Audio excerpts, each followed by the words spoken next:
그 요구사항이 만들어졌으면 우리가 뭐를 할까요? 저희가 요구사항을 이제 얘는 요구공항은 요구사항을 뭐 하는 거죠? 얻어내기 위한 겁니다. 요구사항을 어떻게 구현할지 어떻게 할지에 대해서는 당연히 모르죠. 그죠? 그걸 갖다 우리가 하는 거 여러 가지 방법을 통해서 저희가 진행을 합니다. 우리가 얘기할 때 보통 그 가장 우리가 그 소프트웨어 공학에서 제일 중요시하는 거를 저는 제 개인적인 관점에서는 그걸 표현해요. 재사용이다라는 걸 표현합니다. 왜 재사용이죠? 제가 할 때는 지금 제 관점이거든요. 왜냐면 소프트웨어 공학에서 이 소프트웨어 모델, 플러스 모델과 방법론을 발전시키고 나면 가장 궁극적으로 되는 거는 재사용이 가능한 모듈을 만드는 거예요. 재사용이 가능해서 품질적으로 완벽하고 그리고 재사용이 누구나 잘 사용할 수 있고 명세가 잘 돼 있어서 갖다 쓰기 편하고 라는 것들을 진행하는 거죠. 근데 그 단위가 계속 바뀌게 됩니다. 이게 첫 번째, 예전에 개발만 했을 때는 이게 그 말 그대로 단위 모듈이었어요. 펑션, 메소드 이런 정도였는데 이걸 갖다 좀 발전시켜서 객체를 재활용하기 시작했잖아요. 그걸 통해서 바이너리를 재사용하겠습니다. 그죠? 근데 이거 끝나고 나니까 어떻게 되냐면 나중에 뒤에 나오겠지만 MDD라고 해서 설계를 재사용을 해요. 설계를 통해서 구현 자동화를 통해 가지고 설계문을 재사용합니다. 그걸 벗어나가지고 이제 도메인을 전체를 재사용해야 돼요. 도메인은 비즈니스 모델을 하는 거죠. 아, 요 모델을 사용하는데 요걸 쓰면 돼. 라고 하는 거죠. 뭐 ERP라든가 아니면 뭐 저기 그 CRM이라든가 이런 격식을 갖다가 팔아버리는 거죠. 그런 것들 하는 것들이 크게 변이기 때문에 이 분석 설계부는 어떻게 하면 그렇게 재사용이 가능한 모듈로 만들 것이냐에 굉장히 많이 집중되어 있다라고 저는 개인적으로 생각해요. 그래서 문제 나오는 것들을 따져보면 이런 것들이 있죠. 첫 번째, 모듈이죠. 자, 모듈이 뭐예요? 네. 하나의 기능인 거죠. 그죠? 하나의 기능을 갖다가 구현한 겁니다. 근데 모듈을 짤 때 보면은 사람들이 예전에 프로그램 짜는 사람들이 이런 이론적인 배웠을 때 모듈을 어떻게 짜냐면 필요한 만큼 막 만들었었어요. 그러니까 사람마다 전부 다르게 모듈을 만든 거예요. 아, 그러면 어떻게 해야 돼? 그 모듈을 만들 때 그럼 어떻게 해야 돼? 라고 사람들이 이제 얘기를 시작한 거죠. 연구를 시작해서 이론을 발표한 게 있어요. 그게 바로 모듈에서 응집도하고 결합도예요. 응집도요. 자, 응집도는 뭐예요? 저희가 얘기할 때? 응집도 결합도에서.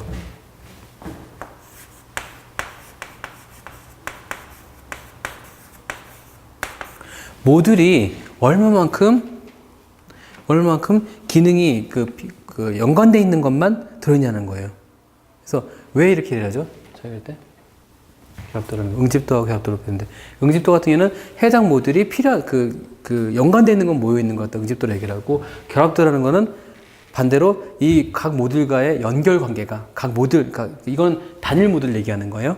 얘는 여러 모듈이 서로 끈끈하게 묶여 있느냐예요.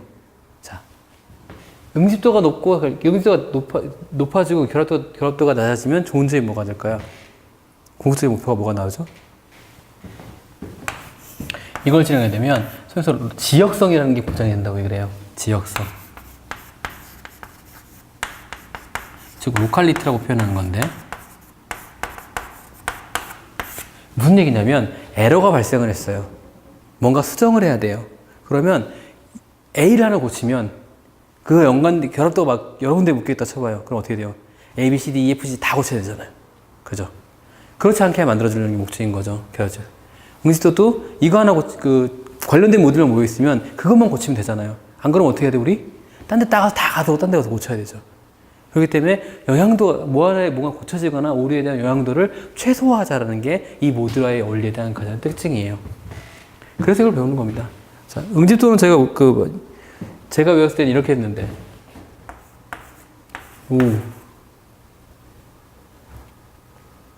논, 시, 절, 통, 순, 기.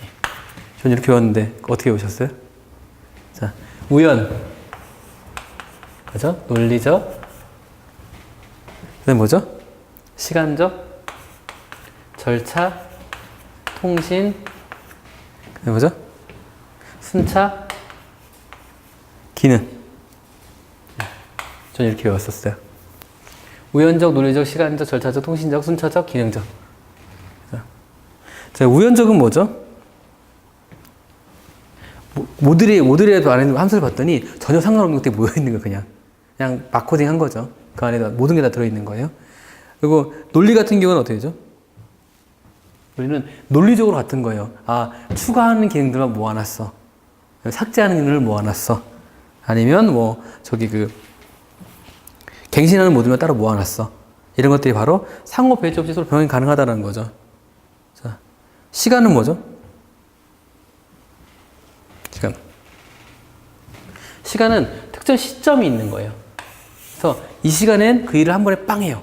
지금 초기화 루틴, 아니면 이렇게 맨 마중에 상속기를 해제하는 루틴, 파일 닫기 있는 모듈, 이런 것들이 반드시 쓰는 모듈 한 대 모여 있는 거예요. 그렇죠? 그러면 시간이 중요한 거예요. 얘는 시간의 순서는 관계없었어요. 얘는 절차는 뭐죠? 절차는 그 시간의 순서와 관계 있는 거예요. A가 실행돼야지 B가 실행되고, B가 실행돼야지 C가 실행되는 거예요.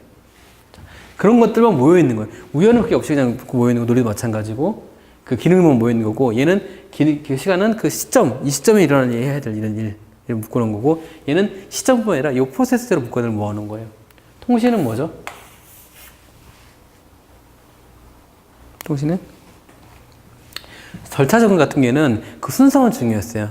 근데 통신 같은 경우에는 먼저 실행된 얘의 결과값이 다시 입력값이 되는 거예요. 그래서 얘에 포함되어 있는 먼저 실행되어 있는 모듈에 대한 영향도가 밑에까지 떨어지는 거예요. 통신까지 내려오는 거예요. 그래서 그러니까 이게 좀 더 끈끈하게 묶였겠죠. 그 모듈 내에서니까. 그죠? 그 다음 순차는 뭐죠? 아, 죄송합니다. 얘는 파라미터 같은 거예요. 파라미터. 순차가 방금 했던 입력값을, 지그전에 출력값을 입력값을 받는 거고요. 얘는 파라미터가 같은 거예요. 같은 데이터 가지고 움직이는 걸 얘기를 하는 거예요.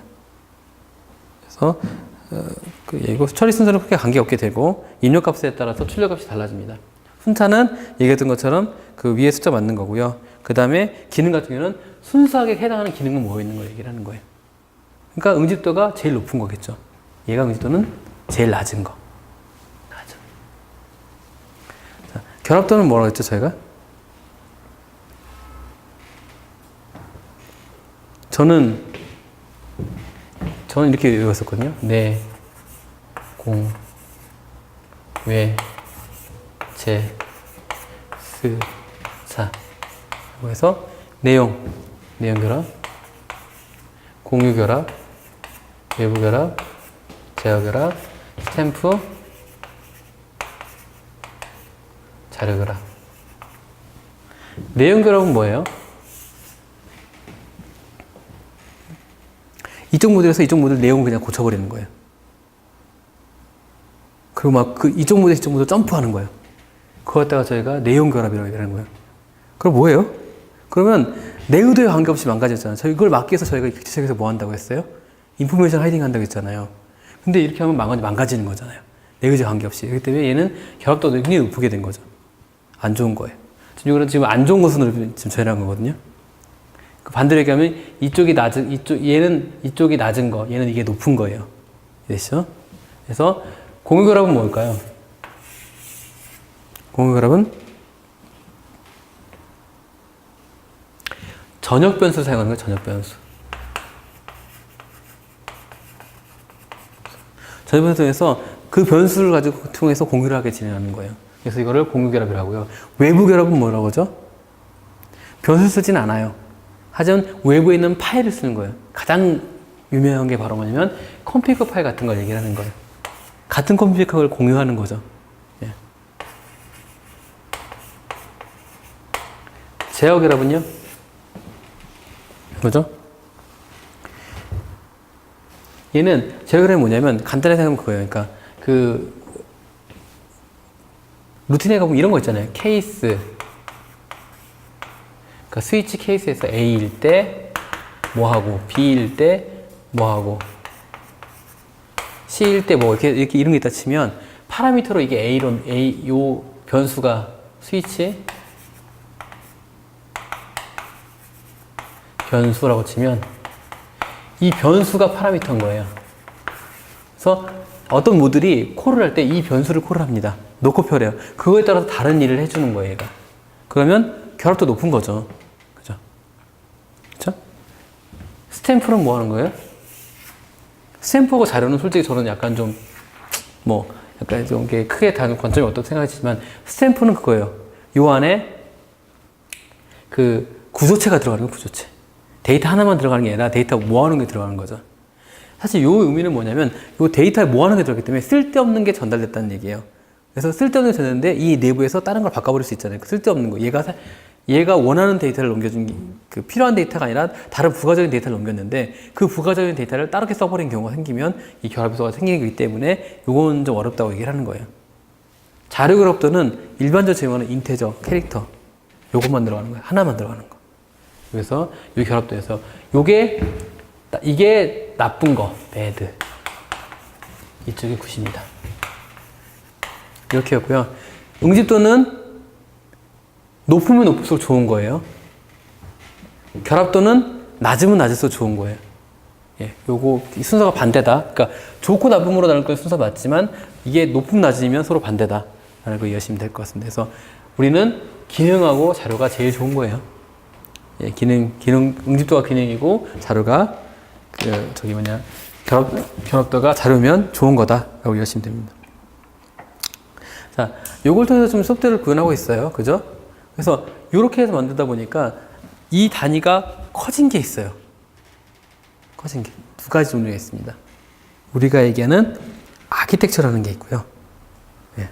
그 다음에 우리 얘기하는 디자인 패턴이라는 게 있어요. 아키텍처와 디자인 패턴은 어떤 게 차이가 있을까요? 예. 아키텍처는 실제로는 틀이에요, 틀. 이러이러한 일을 하면 좋겠네 라고 해서 그런 공통적인 것을 만들어 놓은 겁니다. 그래서 그 틀을 어떤 식으로 바라보게 되냐면 좀 개념적인데 각각의 이해관계자에 따라서 다르게 프로그램을 보게 되잖아요, 서로. 그죠? 어떤 거죠? 설계자도 있고, 그 다음에 요구사항을 받는 고객도 있을 것이고, 구매자도 다를 수도 있어요.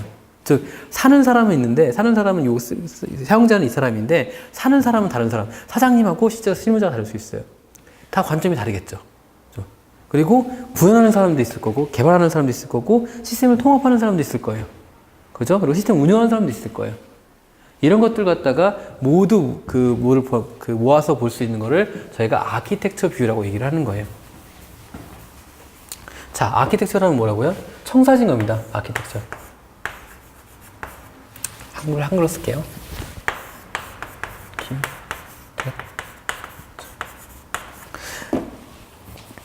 건축물에서 아키텍처는 뭐 하는 거냐면, 한번, 대학에서 혹시 건축가 같은 거 보시면 그 사람 프로젝트 보면은 요만한 큰 판때기에다가 스티로폴로 막 뭔가 만들어서 오는 과제처럼 보셨을 거예요. 그거라고 보시면 돼요. 자, 이 시스템이 만들어지면 이렇게 됩니다.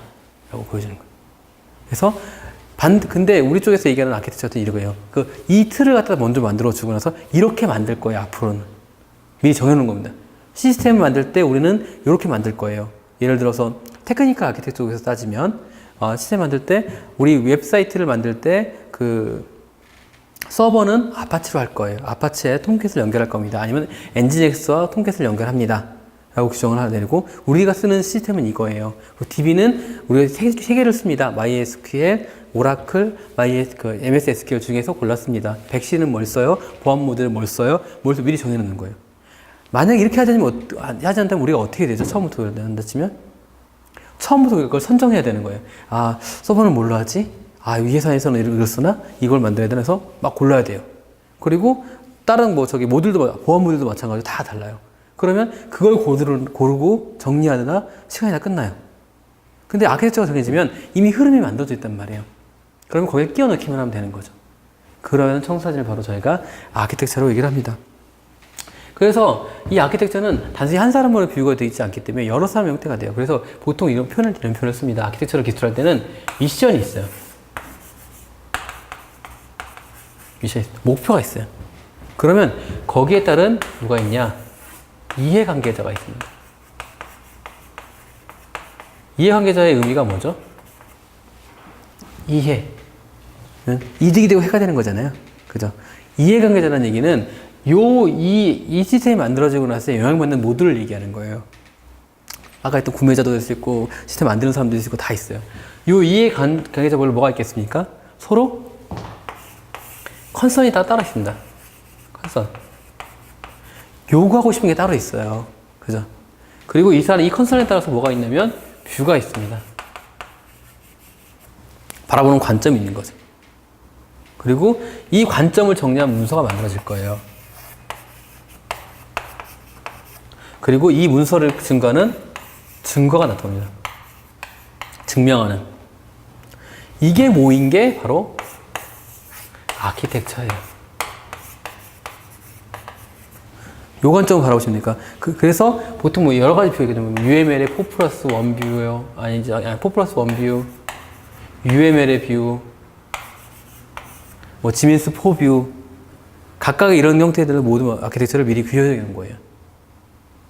이걸 다 모아놓은 것들이 사실은 뒤에 나중에 설명드리지만 EA라는 걸 해요. 엔터프라이즈 아키텍처라고 해서 이걸 다 모아놨습니다. 그래서 여기에는 단순히 시스템만 들어있는 게 아니라 그 비즈니스 모델, 비즈니스도 있고 그 다음에 소프트웨어도 있고 데이터도 있고 데이터도 있고 보안 모델도 있고 다 들어있어요. 테크니컬도 있고. 그래서 요걸 갖다가 전체적으로 보는 걸 아키텍처로 한다 정도로만 이해하시면 될 것 같습니다. 그래서 아키텍처라는 거는 여러 가지가 있고 해서 여기에 틀림없이 아키텍처 자체도 품질 속성들을 가지고 있거든요. 이건 동일해요. 우리가 요구사항이 비슷하기 때문에 기능성이 있어야 되고 사용성이 있어야 되고 안정성이 있어야 되고 뭐 이런 것들이 존재하는 거죠. 여러 가지가 아키텍처를 가지고 있습니다. 그래서 요 아키텍처랑 비슷한 게 하나 있는데 뭘까요? 같은 말인데 아키텍처가 들어가는데 여기에 스타일이라는 게 들어갈 때가 있어요. 뭘까요? 요 아키텍처는 우리가 처음부터 다시 구현하는 거잖아요. 근데 이것도 경험이 쌓였으니까 선행적으로 먼저 한 사람도 있을 거 아니에요. 그죠? 그 양반들이 모아놓은 스타일을, 그러니까 모아놓은 그 백서를 갖다가 아키텍처 스타일이라고 해요. 여기엔 여러 가지 스타일이 있는 거죠. 그래서 예를 들어서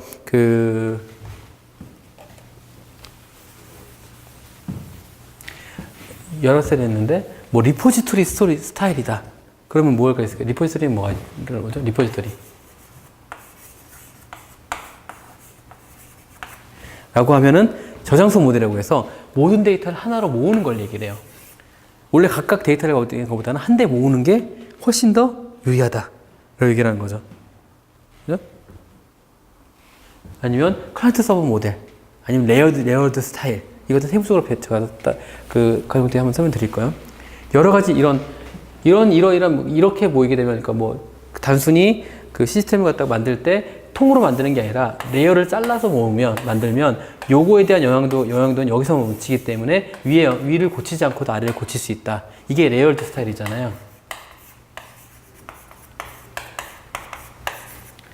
이런 식으로 이런 아키텍처를 갖다 모아놓은 것. 예제를 내가 이렇게 하면 좋더라는 걸 모아놓은 경험적으로 모아놓은 걸 갖다가 아키텍처 스타일이라고 합니다. 요거는 하나하나 다시 들어게 될 거예요. 자, 이런 아키텍처를 갖다가 있으면은 사실은 아키텍처가 잘 구현되어 있는지를 평가를 해야 될 거 아니에요. 그죠? 그래서 평가하는 방법이 여러 개 나오기 시작합니다.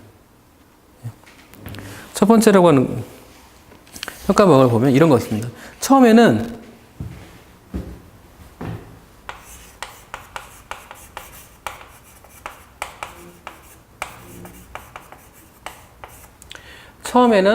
SAM이라는 게 있었어요. 이 같은 경우 엔터 SAM이라는 게 있었어요. 얘는 뭐냐면 소프트웨어 기능성하고 유지보수만 보는 거예요. 이렇게 되면 수정 잘 되고 기능이 정확히 돼요 라는 아키텍처를 봤습니다. 이렇게 했더니 뭐가 문제가 생겨요? 봤어요? 예. 품질 문제가 생기게 되죠. 이건 기능적인 봤으니까. 그래서 각각의 품질을 구현하는 걸 모두 모으는 게 바로 아탐이라는 거를 저희가 얘기하게 돼요. A탐 가지고 저희가 평가를 내리면은 각 품질에서 모두 바라봅니다. 그래서 이걸 가지고 각 품질에 대한 속성을 보고 거기에 들어가는 비용을 보고 사실 트레이드 오프를 합니다. 그러니까 얘가 중요한 건 이 부분이니까 그러니까 기능이 더 중요해, 아니 신뢰가 더 중요해 라고 이렇게 개념을 내리는 거죠. 그래서 요거들에서 평가를 내립니다. 근데 요거에는 단점이 있어요. 모든 품질은 지키려고 하면 뭐가 들죠? 돈이 들죠. 그만큼 사람이 많이 들고 실내 테스트 많이 해야 되니까. 그래서 이걸 그거를 경제적으로 판단한 거예요. 그래서 이게 바로 CBAM이라는 겁니다.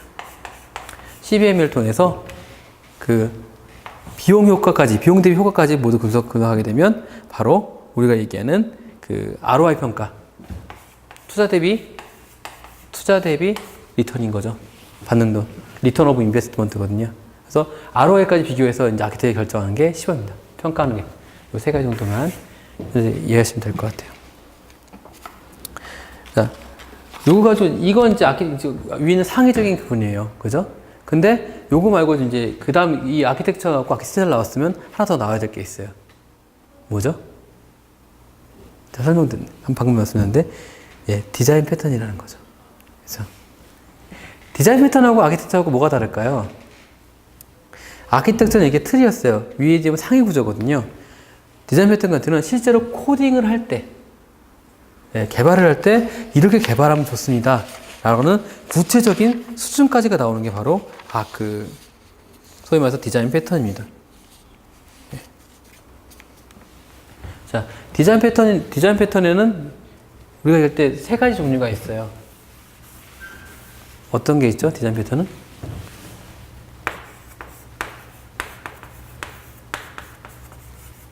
디자인 패턴. 자, 1번. 생성. 생성은 뭐 하는 거죠? 객체나 클래스를 생성하는 방법이에요. 대표적으로 팩토리라고 얘기하는 걸 우리가 얘기하죠. 팩토리는 뭐예요? 특정 객체를 갖다가 만들어주는, 특정 클래스를 만드는 방법을 갖다 정의한 거죠. 또는 뭐 앱스트리트 팩스도 있고 빌더. 빌더는 뭐죠? 찍어내서 그 조합해서 만드는 거 빌더라고 얘기를 하잖아요. 그죠? 그리고 프로토타입. 그 예제로 만들어서 전하는 거, 싱글톤. 이런 식으로 생성의 단어가 나옵니다. 그 다음에는 행위. 구조부터 먼저 하죠. 항상 구조행위니까. 구조. 그 다음에 행위. 이걸 구분하는 거 되게 중요해요. 중요하고, 물론 각각의 패턴은 되게 중요합니다. 그래서 이 패턴을 정의하는 거고요. 여기에 한 가지 구분점이 더 있어요. 뭐죠? 클래스냐, 오브젝트냐. 그러다 보니까 팩토리 메소드 같은 경우는 뭐죠? 저희가 얘기할 때 클래스적이거든요. 그러니까 클래스를 어떻게 생성하는 걸 정의합니다. 근데 객체에서 앱스트리트 팩토리 같은 경우는 객체를 어떻게 생성하느냐를 보게 되는 거죠. 그래서 객체에 관련된 거, 클래스에 관계된 것들, 동적으로 어떻게 할 것이냐. 그러니까 결국 이거는 정적이냐, 동적이냐. 그 컴파일 시점에서 결정이 되느냐, 아니면 컴파일 후에 결정되느냐. 이걸 어떻게 패턴을 해서 생성 구조해요. 생성은 객체를 생성하는 거고, 객체는 어떻게 객체를 조합할 것인가. 그리고 그 행위 같은 경우는 실제로 오브젝트가 어떤 그 행위를 할 때 어떻게 정의를 할 것인가, 어떻게 묶을 것인가 라는 걸 정하는 거죠. 이것들은 하나하나 여러분들이 공부할 때서 정해서 보셔야 되는 부분이에요. 근데 이 부분은 따로 제가 다 정리를 해서 말씀드릴게요. 별도로 자료들 겁니다. 하나 대충 설명드리면 그거예요. 팩토리 같은 경우는 객체를 생성하는 겁니다. 그래서 인터페이스를 하고 서브 클래스를 만드는 게 중요해요. 그리고 앱스트리트 클래스는 구체적인 클래스 없이 객체를 먼저 만들고 클래스를 배정하는 거예요. 특이하죠. 예, 집어 생성 가능하고, 빌더 같은 경우에는 복합 객체를 생성하는 거죠. 프로토타입은 클래스를 복제해서 만드는 거. 프로토타입 만들어놓고 프로토타입을 따라서 만드는 거죠. 그죠? 그 다음에 싱글턴은 객체 하나만 만드는 거예요. 그죠? 이것들은 그때 하나하나씩 보면서 제가 설명을 드리도록 하겠습니다. 자, 어댑터 같은 경우는 뭐 하는 거죠? 각각의 끼워넣기를 만드는 틀을 만드는 거죠. 예, 그런 식으로 만들고, 컴포자이트는 트리 구조라고 얘기하면 컴포자이트가 나오고, 데코레이터 같은 경우는 객체의 동적으로 기능을 추가하거나 삭제하는 대상이에요. 비슷한 게 있는 게 나중에 있는 비지터라는 거 있는데, 이거는 좀 약간 다른 의미가 됩니다. 하여간 이런 식의 그 클래스가 존재해서 요건 하나하나 보면서 정리를 해야 돼요. 디자인 패턴은 별도로 시간을 가져서 한번 쭉 정리하는 게 제일 중요합니다. 그래서 우리가 이걸 통해서 정의가 되고요. 또 소프트웨어를 구현하게 되고요. 프로그램을 진행하게 됩니다. 근데 여기에 특이한 게 들어갔어요. 이 아키텍처를 진행하면서. 뭐가 들어갔죠? 이 아키텍처라는 개념이 나왔기 때문에 아키텍처 하나 더 나온 게 있어요. 설계를 진행합니다. 우리가 했던 MDA라는 게 나옵니다. MDA가 뭘까요? MDA. 모델 드리븐 아키텍처라고 얘기를 해요. 모델 드리븐 얘기는 얘는 설계를 재사용하는 겁니다. 그래서 우리가 요구사항을 분석하잖아요.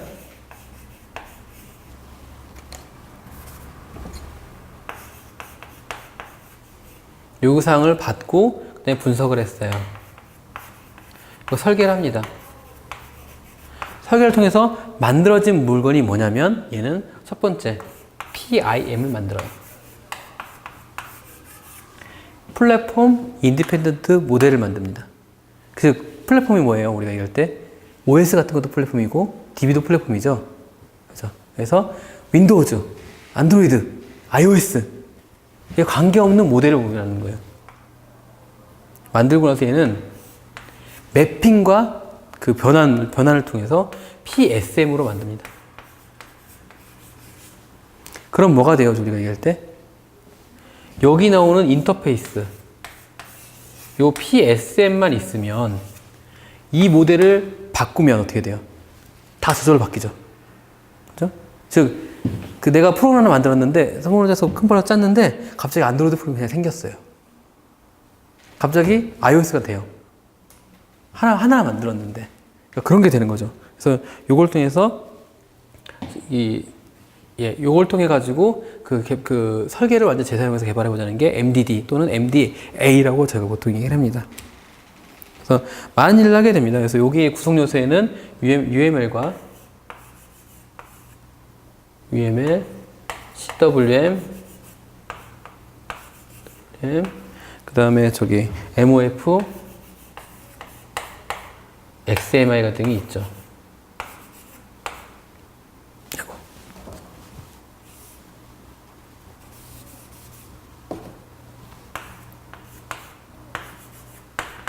모델링을 하기 위해서 프레션 인디펜던트 스페시픽 모델링을 하기 위해서 UML이 필요한 거고요. 이거에 대한 라이브러리가 필요한 거고, 그 다음에 메타 모델이 필요한 거고, 이걸 연결해주는 XML가 필요한 겁니다. 네, 요걸 구현을 통해서 이 MDA를 구현해서 좀 더 하나의 모델로, 하나의 설계로 여러 플랫폼을 갖다 개발할 수 있는 거죠. 그래서 우리가 얘기할 때 설계 모델에 재사용을 한다라는 가장 궁극적인 모델이에요. 잘 될까요? 잘 안 되겠죠. 쉽진 않아요. 나중에 보시면 아시지만 여기에 리퍼런스 모델이 되게 많습니다. 그래서 사실은 여기 뭐 윈도우즈로 가는 모델, 무슨 모델 이것도 다 있고, DB도 단넷으로 가는 모델, DB란다 플랫폼도 단넷으로 가는 거, 자바로 가는 거, 자바 중에서 엔터프라이즈로 가는 JEEE로 가는 인터페이스들이 전부 원시적으로 이 디자인이 돼 있어요. 근데 잘은 안 돼요. 성능적인 문제도 있고, 퍼포먼스 문제도 있고, 약간 어렵습니다. 그래서, 이렇게 하는 건 좀 되겠습니다. 그래서 여기까지가 지금 정리가 된 거예요. 소프트웨어 여기까지 정리됐어요. 프로그램 정리가 됐고, 요거에 따라서 우리가 이제 해야 될 일이 이제 개발을 실제로 진행합니다. 개발 쪽에서는 특별하게 다 얘기하실 거 많이 없고, 저렇게 원칙에 따라서 개발을 진행하시면 돼요.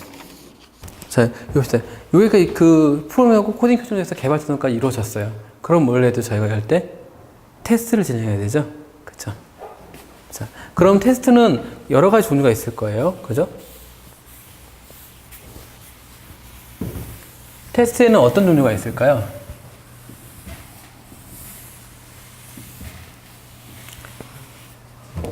네, 뭐 화이트박스 있고 것도 있겠죠.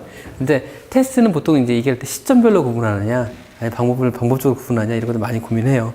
시점별로 구분할 때 많이 보는 분이 우리가 할 때 이런 다이어그램을 보게 되죠. V 다이어그램 형태를 보게 되죠. 그죠? 그죠? 네, 요구사항 분석, 요구사항, 그 다음에 분석, 설계, 구현. 그 다음, 그래서 단위 테스트, 단위, 통합, 시스템, 인수, 이런 식의 테스트가 쭉 올라가게 되는 거죠. 그래서 이 요구사항과 매칭이 되고 해서 이걸 V 다이그램으로 얘기를 합니다. 그래서 이런 부분에 대해서 이해하시면 될 것 같고요. 테스트 같은 경우는 우리가 보통 얘기할 때 어떤 얘기를 합니까? 테스트에서 제일 중요한 게 뭘까요? 일단 테스트가 의미하는 바를 얘기해야 되는 거예요. 테스트가 의미하는 바는 결함이 있는지를 찾는 거예요. 있는지를 찾는다. 찾는다는 거예요. 목적이고요. 결함을 찾는 거예요. 결함이 없음을 증명하는 것이 아니라. 예, 보통 그래서 개발자가 테스트하면 안 된다는 이유가 그런 이유예요. 왜냐면 사람은 자기 방어적이 될 수밖에 없잖아요. 그러면 결함이 있는 걸 찾는 게 보다는 결함이 없다는 걸 증명하기 위해서 테스트 방법을 사용하거든요. 그러니까 그렇지 않게 하기 위해서는 테스트는 정해야 됩니다. 그리고 그래서 그걸 보통 얘기할 때 결함 증정을 증명하는 것이라고 얘기를 하고요. 그리고 이 테스트 케이스 같은 경우도 되게 중요한 게 테스트를 계속 바꿔가면서 테스트하면 뭐가 돼요? 테스트를 계속 반복하게 되면 아까 TDD하고 비슷한 얘기가 나오는데 그 테스트를 통과하는 코드만 만들어버리는 거예요. 그럼 뭐예요? 테스트의 내성에서 그 수치만 어떻게 조작해가지고 만드는 프로그램을 짜는 사람이 생기기 시작해요. 이거 갖다 저희가 살충제 파라독스라고 얘기해요. 살충제가 뭐예요? 저희가 막 뿌리면 벌레들이 막 죽어나가는 거잖아요. 막 뿌리다 보면 애들이 내성이 생겨서 안 죽죠. 예, 슈퍼바이러스 나오고 막 그러잖아요. 똑같은 거예요. 테스트 케이스를 같은 데서만 계속 돌리니까 애들이 그 테스트에 맞춰서 코딩을 짜는 거예요. 예, 그러면 안 되겠죠. 그래서 정의합니다. 그래서 우리가 얘기할 때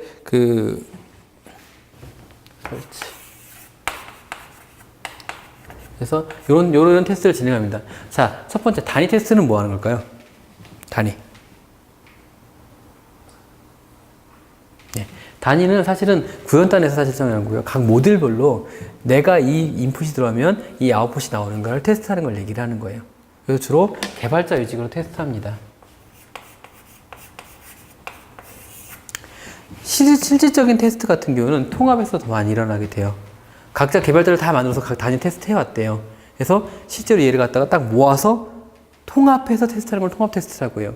근데 통합 테스트는 두 가지 방안이 있죠.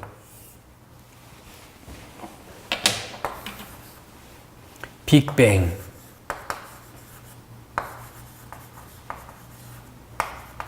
뭐죠?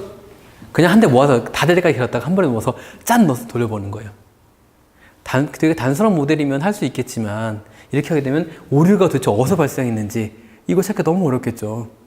그래서 테스트에서는 어떤 걸 하냐면 나눠서 가게 진행하게 됩니다.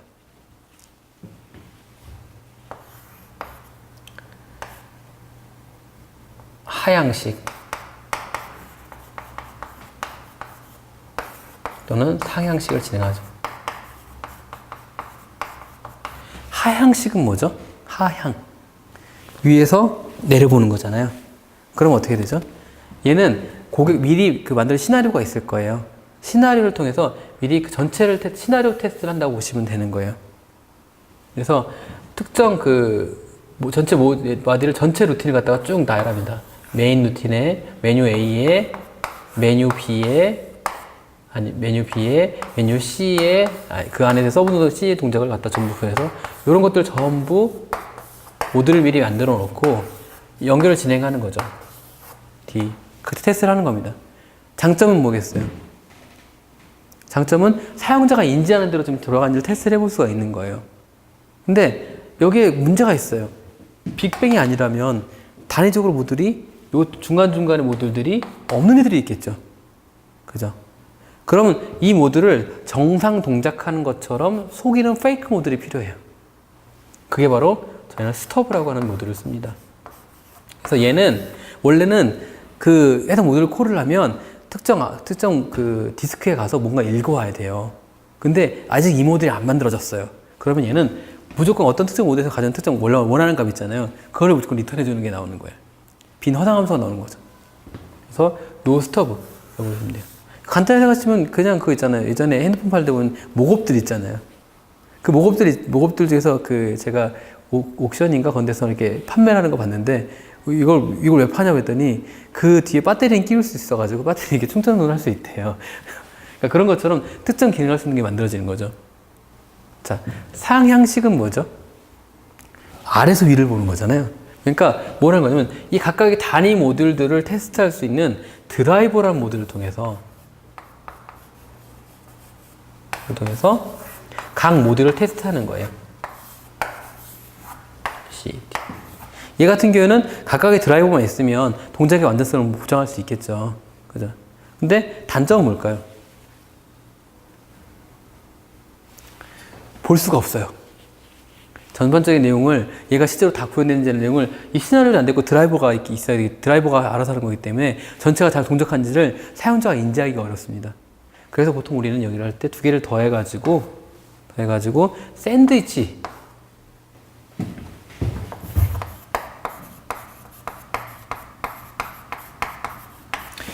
방식으로 통합을 하게 됩니다. 그래서 밑에 부분 세부적인 루트를 생각할 때는 드라이버를 통하게 하고 위에 상위 기능들을 갖다 스톱을 통해서 모듈을 대체하는 거죠. 여기서 중요한 게 뭐냐면 스톱하고 드라이버를 모아서 테스트 한해제라는 용어를 쓴다. 테스트를 하기 위해서 만들어진 루틴 이따가 저희가 테스트 한해제라고 합니다.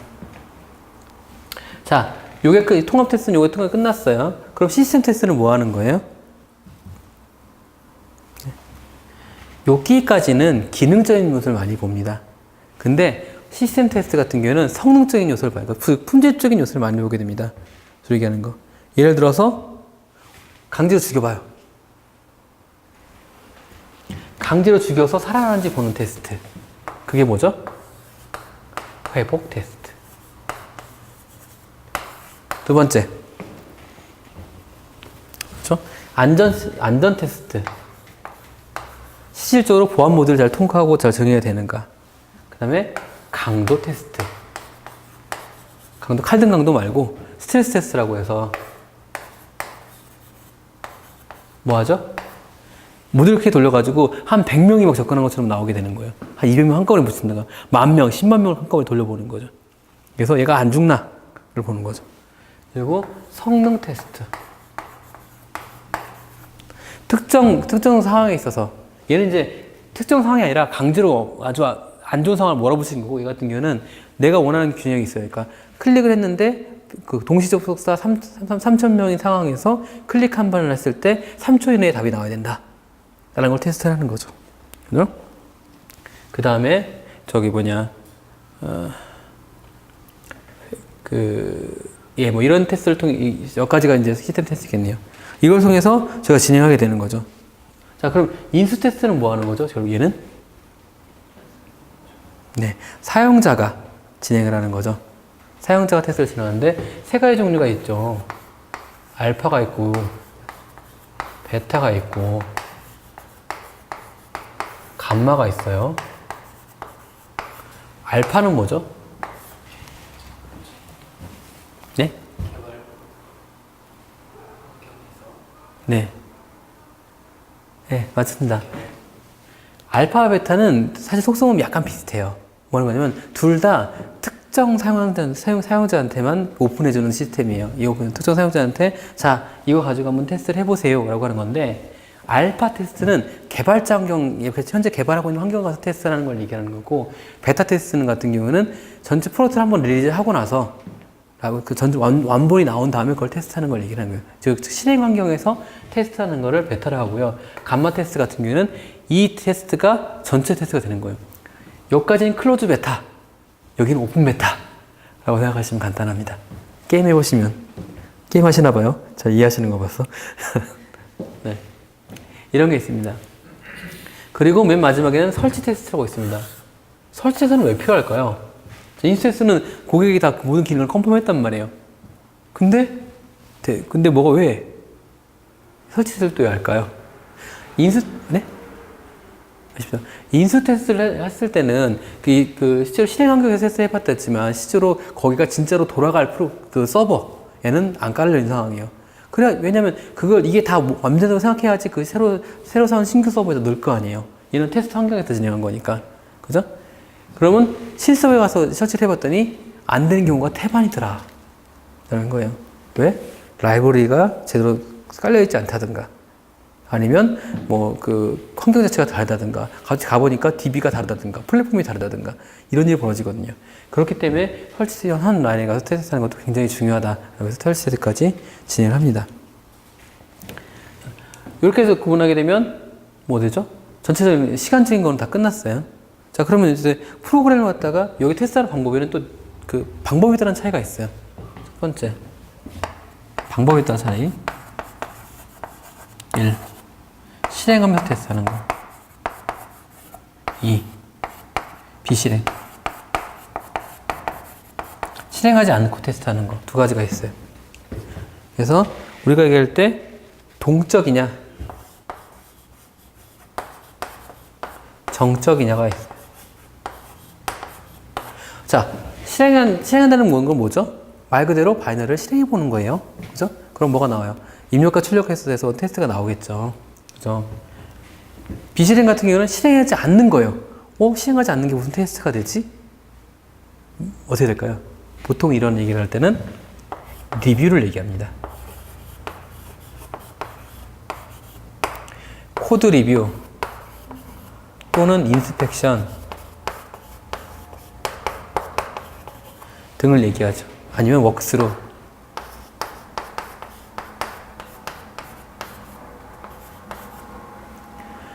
코드를 보고 하는 거예요. 그러니까 날 코드를 보고 코드 리뷰를 해주거나 아니면 이건 품질적 문제가 있어요. 어떤 루틴이 이상해요. 이런 것들 정리해 주는 거. 개발자 자신이 하는 코드 리뷰하고 조직적으로 인스펙션에서 공식 과정을 거치는 걸 인스펙션이라고 얘기를 하고 그 다음에 이건 개발팀이 하는 것.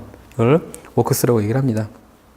그래서 보통 얘기를 할 때 저희가 할 때 이 부분이 다 그걸 다르다고 얘기를 해요. 이 군조에 따라서 이거는 순서로 해보지. 얘가 1번, 2번, 3번 상황으로 먼저 좀 만들어져요. 그래서 개발자 자체적으로 코드 리뷰를 하고 또는 그 자체 동료끼리 하고 그 다음에 그 개발팀이 모여서 하는 워크스루. 그리고 이게 공식적인 절차가 되면 인스펙션이 들어가요. 그 점이 가장 큰 차이입니다. 자, 실행에는 두 가지 종류가 있어요. 어떤 게 있을까요? 방금 전에 얘기하신 화이트하고 블랙이 있습니다. 블랙박스. 화이트박스. 자, 블랙박스, 화이트박스가 있어요. 자, 오해하시면 안 되는 게 화이트박스가 소스 코드를 보고 분석한다고 해서 대부분 이제 비실행으로 오해하시는 분이 계신데 그게 아니에요. 얘는 소스 코드를 보고 테스트 케이스를 만들어내는 거지. 그래서 실행해서 해보는 거예요. 블랙박스는 소스 코드 없이 명세, 아까 저 요구사항 명세가 있잖아요. 비정 명세만 보고 테스트를 하는 거고 화이트박스는 소스 코드를 까보고 거기에 대한 구조를 보고 테스트를 해보는 거예요. 예. 그래서 이 차이가 있는 거고. 자, 그래서 화이트박스와 블랙박스의 그 속성 때문에 두 개가 큰 차이가 생기죠. 어떤 게 생기죠? 화이트박스는? 예. 화이트박스는 글박스는 주로 IO 테스트를 합니다. IO 드리븐이라고 합니다. 그죠? 인풋 아웃풋을 보는 거죠. 얘는 로직 드리븐이라고 얘기해요. 그래서 루프 테스트, 로직 테스트 이런 것들이 화이트박스에 들어가는 거고요. 그죠? 그리고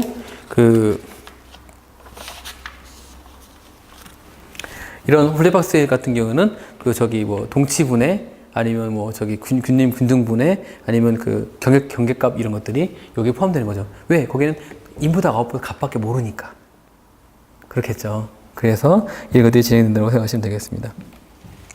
자, 테스트에서는 몇 가지 종류가 더 있기 때문에 여기까지만 봐줄게요. 자, 화이트박스 그러면서 나온 것들이 또 뭐가 있냐면 우리가 테스트 케이스의 범위를 저희가 좀 커버리지라는 얘기가 나옵니다. 테스트 커버리지가 뭘까요? 테스트 케이스가 말 그대로 테스트를 수행해서 검증할 수 있는 범위를 저희가 테스트 커버리지라고 얘기를 하죠. 그죠? 커버리지잖아요. 그래서 여러 가지 커버리지 종류가 있어요. 그래서 뭐 여러 가지 방법이 있는데 뭐 결정 커버리지, 조건 커버리지, 결정 커버리지 이런 것들이 있는데 이런 것들은 세부 사항들은 이제 그때 테스트 케이스 가서 정확히 배우도록 하겠습니다. 네.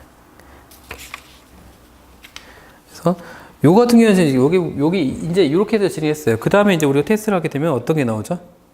두 가지 또 관점이 나오게 됩니다. 검증과 베리피케이션. 그러니까 그 확인이라는 게 나옵니다. 밸리데이션이 나오죠. 자, 검증은 뭐 하는 거고 확인은 뭐 하는 걸까요? 검증은 전 단계에서 정의한 대로 개발되었는가, 즉 요구사항대로 분석되었는가, 설계되었는가, 구현되었는가, 이게 바로 베리피케이션이에요.